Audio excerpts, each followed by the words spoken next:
Hello students, today we will discuss revaluation account. देखिए, revaluation account होता क्या है। सबसे पहले हम डिस्कस करते हैं रीवैल्यूएशन क्या होता है।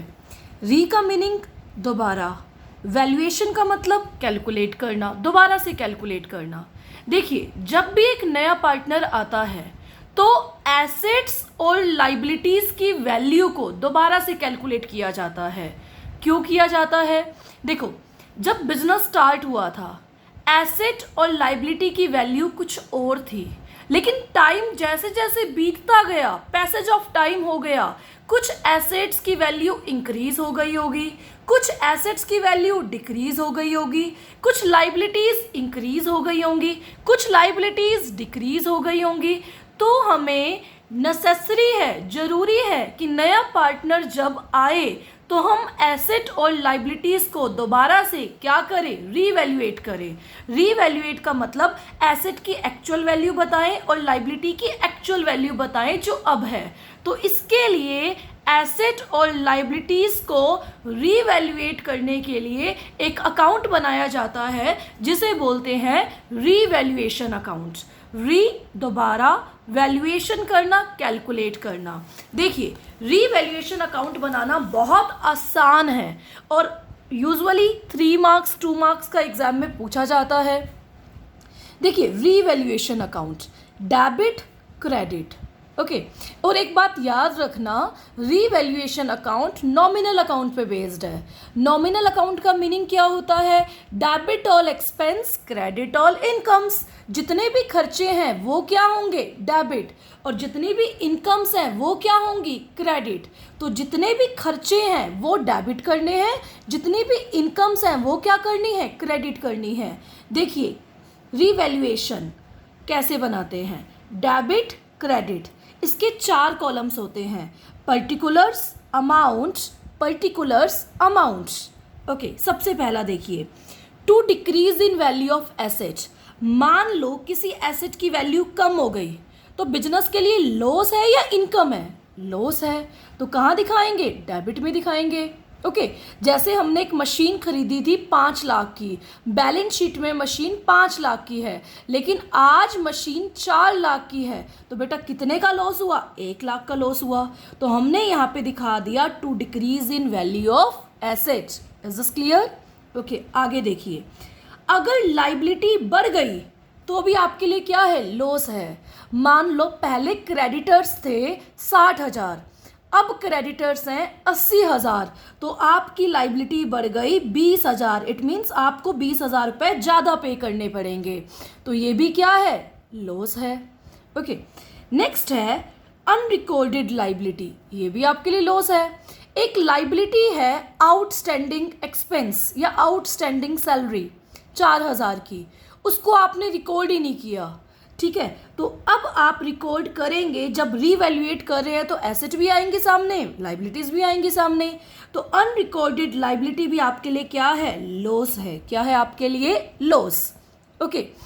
तो ये तीनों आइटम्स आती हैं डेबिट साइड में। कहाँ पे आती हैं? डेबिट साइड में। कौन कौन से 3 आइटम्स बिजनेस के लिए लॉस होती हैं? एसेट की वैल्यू कम होना, लाइबिलिटी की वैल्यू बढ़ना और लाइबिलिटी इंक्रीज होना। अनरिकॉर्डेड लाइबिलिटी का मतलब लाइबिलिटी पहले रिकॉर्ड नहीं थी, अब रिकॉर्ड हो गई, तो इट मीन्स लाइबिलिटी बढ़ गई। तो ये तीनों आइटम्स आती हैं डेबिट साइड में, क्योंकि डेबिट द लॉस। अब आते हैं credit side, credit the incomes. Asset की वैल्यू बढ़ गई। मान लो आपने एक बिल्डिंग खरीदी थी 5 लाख की, आज उसकी वैल्यू है 5,50,000। तो बेटा कितने से वैल्यू बढ़ गई? 50,000 से। 50,000 रुपये की वैल्यू आपकी इनकम है, तो कौन से साइड आएगा? क्रेडिट साइड आएगा। उसके बाद लाइबिलिटी कम हो गई। लाइबिलिटी कम होने का मतलब क्या है? क्रेडिटर्स 5,000 के थे, सिर्फ 2,000 के रह गए, तो 3,000 से क्रेडिटर्स क्या हो गए? कम हो गए। हम यहाँ पे राइट करेंगे, ओके। अनरिकॉर्डेड एसेट, ये भी आपके लिए इनकम है। एक इन्वेस्टमेंट थी जो बैलेंस शीट में रिकॉर्ड करना भूल गए थे, अब हमें पता चली कि इन्वेस्टमेंट 10,000 की हो गई है, तो अनरिकॉर्डेड एसेट क्या होती है? इनकम। क्या होती है हमारे लिए? Income, okay. तो ये है आपका रीवैल्यूएशन अकाउंट। क्या है आपका? Revaluation account.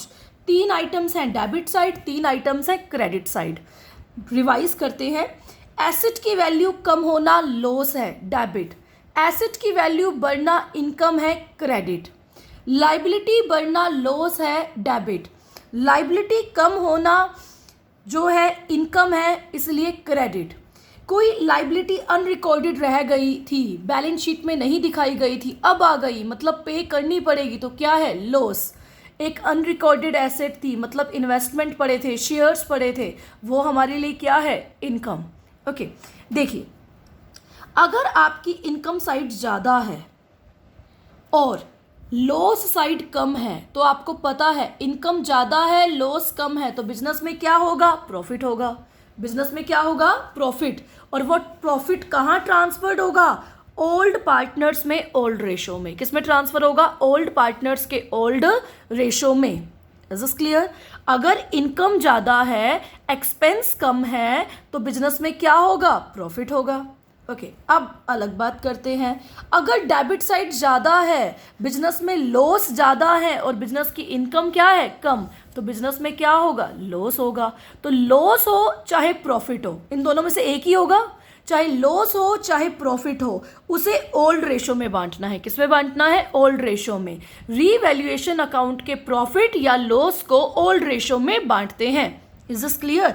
यहाँ पे देखते हैं क्या हुआ। इसका टोटल है 1,20,000 प्लस 4 1,24,000। यहाँ का टोटल करके देखते हैं, यहाँ का टोटल है 63,000। आप बताइए लॉस साइड ज़्यादा है, लॉस साइड क्या है ज़्यादा किससे इनकम से, तो बिजनेस में क्या हुआ लॉस हुआ। कितना लॉस हुआ 1,24,000 में से 63,000 आप माइनस कर दीजिए तो आपको समझ आ जाएगी। तो बिजनेस में कितने का लॉस हुआ 61,000 का लॉस हुआ।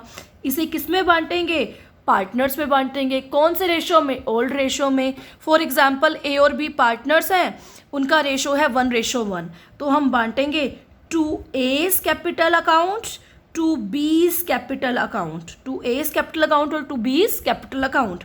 इसका आधा कितना होता है 30,500 30,500। ओके और अगर इनकम साइड ज़्यादा आएगी तो क्या होगा प्रॉफिट होगा। तो ये 6 आइटम्स आपने याद रखनी है और रीवैल्यूएशन अकाउंट बनाना जरूरी है। क्यों जरूरी है क्योंकि जब नया पार्टनर आएगा तो वो देखेगा एसेट की एक्चुअल वैल्यू क्या है, लाइबिलिटी की एक्चुअल वैल्यू क्या है। ओके और रीवैल्यूएशन अकाउंट किस पे बेस्ड है नॉमिनल अकाउंट पे बेस्ड है। Debit all expense credit all incomes. Okay thank you.